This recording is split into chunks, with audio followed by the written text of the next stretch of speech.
Bien, en la ciudad de Gualeguaychú, en fecha 3 de julio de 2018, siendo las 11:05, vamos a dar inicio a este acto en la causa J408, que se sigue a la señorita Nair Mariana Galarza por el delito de homicidio doblemente agravado. Previamente, advierto que no se puede transmitir, digamos, oralmente, sí, obviamente, con los medios gráficos. Lo que voy a pedir, por favor, a los medios que no transmitan, no hablen en la sala mientras se lleva adelante el acto. Este acto es simplemente lo que se conoce como adelanto de veredicto, en el cual el tribunal va a hacer saber la decisión a la cual ha arribado, esto es en términos absolutorios o condenatorios, y va a enumerar por ahí algunos, de forma sintética, algunos argumentos con los cuales ha sustentado la decisión a la cual ha arribado. Vale recordar que de acuerdo al alegato de apertura y al auto de remisión a juicio del juez de garantía y los alegatos de apertura de las partes acusadoras, la señorita Nair Galarza fue imputada y juzgada por el siguiente hecho: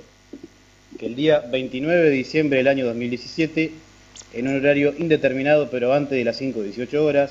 al encontrarse circulando en el ciclomotor marca Brava color gris dominio 542 JKF, el cual era conducido por el señor Pastorizo Fernando Gabriel, siendo su acompañante en la parte trasera Nair Galarza, es cuando al llegar a calle General Paz, alrededor del numeral 515 de esta ciudad, la encartada procede a extraer de entre sus prendas un arma de fuego tipo pistola calibre 9 milímetros y dispararle contra la humanidad de su pareja, con quien ha mantenido una relación por más de 4 años no conviviente, más concretamente de la espalda, generando con este accionar que la víctima caiga al piso y en esta posición y de frente a la encartada le efectúe un segundo disparo contra el mismo, denotando con dicho accionar claras intenciones de menoscabar la vida de Pastorizo, porque dichas balas, conforme informe autópsico preliminar, tuvieron orificio de entrada y salida produciendo una lesión broncopulmonar derecha, produciéndole el deceso momentos después de los disparos mortales. Luego de haber deliberado el tribunal y en función de las cuestiones fácticas y jurídicas debatidas durante el juicio, se plantearon las siguientes cuestiones a resolver. Primera cuestión: ¿se encuentra dictada la materialidad del hecho tal y como fuera imputado y es la acusada su autora? Segunda cuestión: en caso afirmativo a la primera cuestión, ¿configura esa conducta algún tipo penal? ¿Concurre alguna eximente y es penalmente responsable la acusada? Tercera cuestión: en caso afirmativo, ¿qué pena corresponde aplicarle? ¿Qué corresponde resolver respecto de las costas y de los defectos incorporados? En respuesta a la primera cuestión, el tribunal consideró, de manera previa al análisis de la prueba, el planteo formulado por la defensa técnica en relación a un posible daño a la garantía del debido proceso. En ese sentido, analizado el curso del proceso, no se ha apreciado afectación alguna al derecho de defensa de la encausada, quien ha contado con los medios y con el tiempo necesarios para preparar su defensa, asistida por diferentes letrados durante todo el derrotero procesal.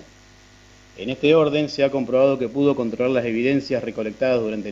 durante la investigación, analizarlas, argumentar sobre las mismas, como así también proponer contrapruebas para fundar su teoría del caso y que, a su vez, permitan rebatir las pruebas y argumentos de las acusaciones públicas y privadas. En base a ello, el tribunal entendió que la denuncia de violación al debido proceso formulada por la defensa técnica deviene huérfana de todo sustento fáctico y jurídico, apareciendo como un vano intento en cuestionar un trámite procesal que no presenta un solo atisbo de irregularidad y en consecuencia dicho planteo no puede ser atendido favorablemente. Luego, el tribunal deliberó en relación a los demás interrogantes planteados en la primera cuestión, destacando como no controvertidos los siguientes extremos de la imputación: el fallecimiento de Fernando Pastorizo, las causas del fallecimiento, las circunstancias de tiempo y lugar en que se desencadenaron los hechos y la intervención de la imputada en el suceso, para a continuación abordar las demás cuestiones que fueron objeto de disputa entre las partes. En ese orden,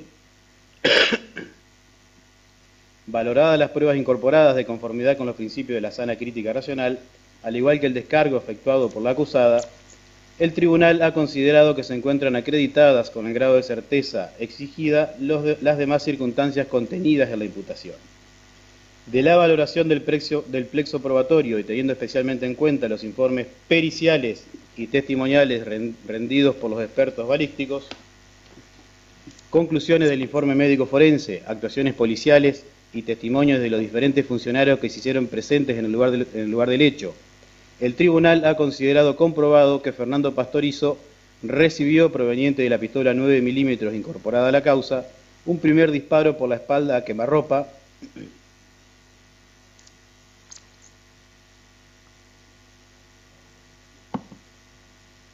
en lo que los expertos describieron como contacto flojo entre la boca del arma de fuego y el cuerpo de la víctima, y un segundo disparo de frente cuando se hallaba mortalmente herido en el piso con la moto sobre una de sus piernas, el cual ingresó por la parte anterior del tórax, el que fue efectuado a una distancia de entre 20 y 50 centímetros entre la boca del arma y el cuerpo del fallecido. También surge de la valoración probatoria de los elementos de prueba antes mencionados, adunado al informe del comisario Leonard y otras evidencias analizadas, que ambos disparos en modo alguno fueron accidentales o involuntarios,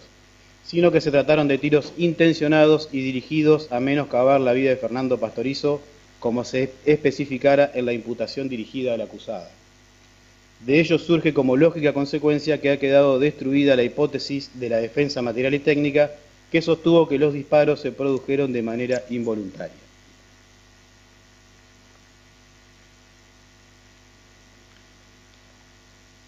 Silencio, por favor. Asimismo, de las probanzas producidas, en particular de los testimonios rendidos,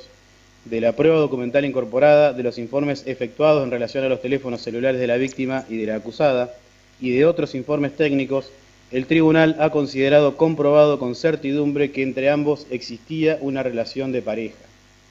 En consecuencia, el tribunal considera haber alcanzado la convicción necesaria para considerar acreditado con el grado de certeza que exige una sentencia condenatoria y fuera de toda duda razonable, la materialidad del hecho y la intervención de la imputada en el mismo, en las precisas circunstancias de tiempo, modo y lugar que fueran especificadas en la imputación formulada por el Ministerio Público Fiscal y por las acusaciones privadas. Por lo tanto, en lo atinente a la primera cuestión planteada, el tribunal habrá de pronunciarse por la afirmativa. En respuesta a la segunda cuestión, el tribunal ha considerado que ha quedado demostrado la concurrencia al caso de los elementos objetivos y subjetivos de la figura penal con la cual el Ministerio Público Fiscal ha calificado el accionar cargado, por lo cual el hecho probado resulta típico en los términos del artículo 80, inciso primero del Código Penal de la Nación, esto es, homicidio calificado por ser de una persona con quien ha mantenido relación de pareja. En cuanto a la calificante de alevosía planteada por las acusaciones privadas, no obstante advertir que a partir de los hechos comprobados podrían encontrarse presentes los diversos elementos objetivos y subjetivos que requiere la figura típica del artículo 80, inciso segundo, Código Penal de la Nación,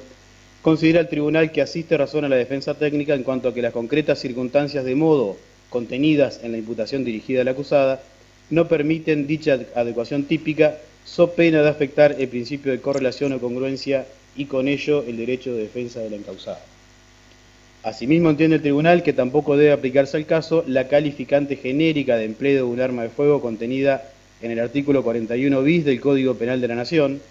cuestión que ha generado profundos debates en ámbitos doctrinarios y jurisprudenciales,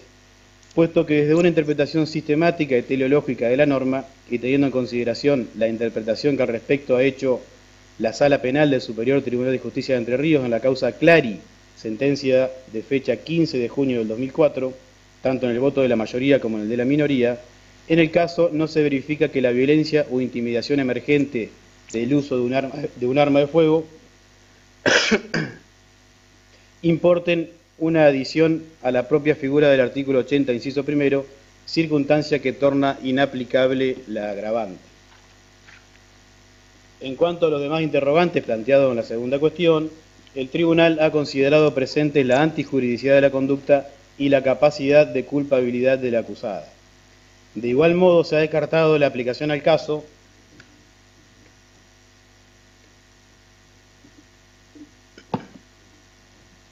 de circunstancias extraordinarias de atenuación planteada por la defensa técnica, que de acuerdo a la interpretación doctrinaria y jurisprudencial se trata de circunstancias que superan las dificultades de la vida cotidiana de toda relación de parentesco que permiten vislumbrar una grave perturbación en el agente provocadas por elementos externos que condicionan de tal forma su conducta que lo llevan a atentar contra la vida de la persona con la cual se vincula. En ese sentido, nos ha logrado acreditar que la acusada haya sido, de forma previa al hecho enjuiciado, víctima de violencia de género, como fuera invocado con particular énfasis por la defensa, extremo sobre el cual ha basado su planteo. De manera tal que en respuesta a la segunda cuestión, el tribunal entiende que el accionar cargado a Nair Mariana Galarza es configurativo del tipo penal receptado por el artículo 80, inciso primero del Código Penal de la Nación, debiendo responder en carácter de autora por el delito de homicidio calificado por ser de una persona con quien ha mantenido relación de pareja, no hallando eximente alguna a su conducta. En respuesta a la tercera cuestión, a los fines de la individualización de la sanción penal a imponer, en el caso del artículo 80 del Código Penal de la Nación prevé una pena única e indivisible de prisión perpetua, circunstancia que en modo alguno exime a este tribunal de su obligación republicana de fundar las penas, debiendo determinar si la sanción penal prevista resulta adecuada a la culpabilidad y, en el caso, a la luz de las precisas circunstancias fácticas verificadas, no se advierte elemento alguno que permita inferir que la pena contenida en el artículo 80 del Código Penal no guarde proporcionalidad con el grado de culpabilidad revelado en el grave suceso que tuvo a la imputada como responsable. En ese sentido, fueron valoradas circunstancias relativas a la naturaleza del hecho, a los medios empleados para ejecutarla y a la extensión del daño causado, como así también el comportamiento posterior de la imputada, que el tribunal ha considerado son reveladoras que la sanción prevista por el artículo 80 del Código Penal de la Nación guarda en el caso proporcionalidad con el grado de culpabilidad evidenciado por la acusada, por lo que se considera justo y proporcional imponerle la pena de prisión perpetua y accesorias legales. En cuanto a las demás cuestiones planteadas que tienen que ver con las costas procesales, destino de los efectos incorporados y solicitudes de falso testimonio formulada por las distintas partes, la decisión al respecto será dada a conocer al momento de la lectura de la sentencia prevista para el día 24 del corriente mes y año. En definitiva, este tribunal ha arribado al siguiente veredicto por unanimidad, que es el de condenar a Nair Mariana Galarza, de las demás condiciones personales obrantes en autos, como autora penalmente responsable del delito de homicidio calificado por ser de una persona con quien ha mantenido relación de pareja, a la pena de prisión perpetua y accesorias legales, artículos 5, 12, 45 y 80, inciso primero del Código Penal de la Nación. Los fundamentos de esta sentencia, como fuera adelantado al cierre del debate, serán dados a conocer el día 24 del corriente mes y año a partir de la hora 11. En lo que respecta a la solicitud de prórroga de la prisión preventiva formulada por el Ministerio Público Fiscal y por las partes querellantes, no obstante remarcar la vigencia de la Regla General de la Libertad del Imputado, que encuentra su génesis en los artículos 14 y 18 de la Constitución Nacional, artículos 7 y 54 de la Constitución Provincial, al igual que en los artículos 1 de la Declaración Americana de los Derechos y Deberes del Hombre, 1 y 3 de la Declaración Universal de Derechos Humanos, 7 de la Convención Americana sobre Derechos Humanos y 9 del Pacto Internacional de Derechos Civiles y Políticos, que ha sido receptada por el artículo 334 del Código Procesal Penal, como así también el carácter cautelar y excepcional de las medidas de coerción, entiende el tribunal que en el sublite se verifican las condiciones que ameritan cautelar el proceso con el propósito de asegurar la efectiva aplicación de la ley conforme al artículo 335 del Código Procesal Penal. En tal sentido, y siguiendo el criterio ya fijado por este tribunal en las causas Fernández Flores y Ortiz, entre otras, considera el tribunal presente el riesgo procesal de fuga en el caso, a partir de entender verificada la pauta legal señalada en el artículo 355, inciso primero del Código Adjetivo, que con mayor razón aún cobra importancia a partir de la grave pena que se ha propuesto en el acuerdo, puesto que ya no se trata de una pena en expectativa, sino de una penalidad concreta y de efectivo cumplimiento, cuya elusión por parte de la encartada tornaría ilusoria la aplicación de la ley penal, siendo significativo remarcar que estamos ante la máxima penalidad prevista por el Código Penal, que ante un pronunciamiento condenatorio como el que ha arribado este tribunal se traduce en un aumento proporcional del peligro de fuga y la posibilidad del consecuente incumplimiento de la condena por parte de la condenada. No logrando advertir que otra medida menos restrictiva de la libertad permita neutralizar con igual eficacia el riesgo procesal constatado, respetándose de ese modo los principios de proporcionalidad, subsidiariedad y necesidad de la medida de coerción procesal. De manera tal que consideramos corresponde la prórroga de la prisión preventiva que actualmente cursa la imputada hasta tanto la sentencia quede firme, o bien, eventualmente, la Cámara de Casación Penal adopte alguna resolución diversa a la aquí decidida, medida que continuará cumpliéndose en la Comisaría del Menor y la Mujer local, teniendo en consideración la imposibilidad de ser alojada en la Unidad Penal número 9 local, ante la carencia del lugar que fuera informada a este tribunal por el director del Servicio Penitenciario Provincial. Por lo tanto, con respecto a la petición de prórroga de la prisión preventiva, el tribunal resuelve prorrogar la prisión preventiva que actualmente cursa la imputada Nadir Mariana Galarza, hasta tanto la sentencia que aquí se dicta adquiera firmeza, o bien, eventualmente, hasta tanto la Cámara de Casación Penal adopte alguna resolución diferente al respecto, medida que continuará cumpliéndose en la Comisaría del Menor y la Mujer local, artículos 335, 353, 355 y concordantes del Código Procesal Penal. Esas son las decisiones que ha adoptado el tribunal. Si hay alguna consulta de las partes. Bien, entonces damos por concluido el acto y la audiencia. Que tengan todos buen día.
cameral, nuevamente para que sea el